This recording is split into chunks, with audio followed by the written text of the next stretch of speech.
గురుభ్యో నమః. ప్రజాభ్యో యోగక్షేమః. జాతకాల్లో ప్రతి ఒక్కరు కూడా గమనించేదేంటంటే రాహుకేతువులను గమనిస్తూ ఉంటారనమాట. ప్రతి జాతకంలోను. అది ఏ గ్రహం పైన ఉంటుందో ఆ యొక్క ఇబ్బంది ఫేస్ చేస్తూ ఉంటారనమాట. అదేవిధంగా కొన్ని పాజిటివ్స్ కూడా దాంతో ఉన్నాయి.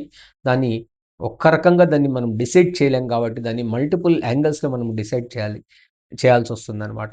ఈ రాహుకేతువులనే ఛాయాగ్రహాలు కూడా అంటారనమాట. ఇది అపసవ్య గ్రహాలు. అన్నీ సవ్యంలో క్లాక్ వైస్‌లో తిరిగితే ఇవి యాంటీ క్లాక్ వైస్‌లో తిరుగుతుందనమాట. అది నేచురల్ వక్రీగ్రహాలు అని అంటారనమాట జ్యోతిష్యులు. ఈ గ్రహాలు వీటికి ఒక స్పెషల్ గుణం ఉందనమాట. వీటికేందంటే కర్మను వీళ్ళు కంప్లీట్ చేయిచ్చేస్తారనమాట. అంటే శని గ్రహం వచ్చేసింది జడ్జిమెంట్ ఇస్తే, జడ్జిమెంట్ అంటే వీడికి ఇలాంటి శిక్ష, మంచిది గాని, చెడుది గాని. ఇతనికి మరణ శిక్ష వేయాలి. ఇతని మరణ శిక్షకు అర్హుడు అంటే ఈ రాహుకేతువులు వచ్చి ఇంప్లిమెంట్ చేస్తుంది. అంటే మరణ శిక్షను వీళ్ళు అమలు చేసేస్తారనమాట. శనిగ్రహం నిర్ణయిస్తే వీడు అమలు చేస్తారన్నమాట. అట్లాంటివి ఈ రాహుకేతువులు గ్రహాలు. రాహుకేతువులు చాలా పవర్‌ఫుల్. అదే మంచిది డిసైడ్ ఇతన్ని జీవితంలో బాగుపడాలంటే ఈ రాహుకేతువులు కూడా అలాగే ఇచ్చేస్తుందన్నమాట. మంచి పర్ణ ప మంచి ఫలితమైన, చెడు ఫలితమైన కూడా ఈ కేతు గ్రహాలు దాన్ని కరెక్ట్‌గా అది డిసైడ్ చేసేస్తుందనమాట. డిసైడ్ కంటే కూడా ఇంప్లిమెంట్ చేసేస్తుందనమాట.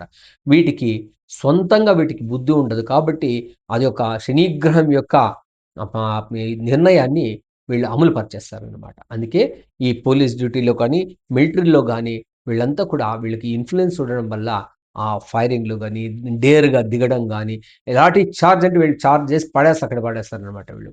వాంచి పడేస్తారనమాట. అదే విధంగా ఉరి తీయమని చెప్పేస్తే వాళ్ళు ఉరి తీసేస్తారు. వాళ్ళ పని అదే అనమాట. ఈ రాహుకేతువులు ఆ ఇంపార్టెన్స్ అంత ఉంటుందనమాట.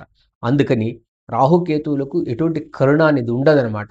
శనిగ్రహం యొక్క యొక్క నిర్ణయాన్ని తన యొక్క డెసిషన్‌ని వీళ్ళు అమలు పరుస్తూ పోతుంటారనమాట. ఈ రాహుకేతువులను సర్పగ్రహాలు కూడా అంటామనమాట.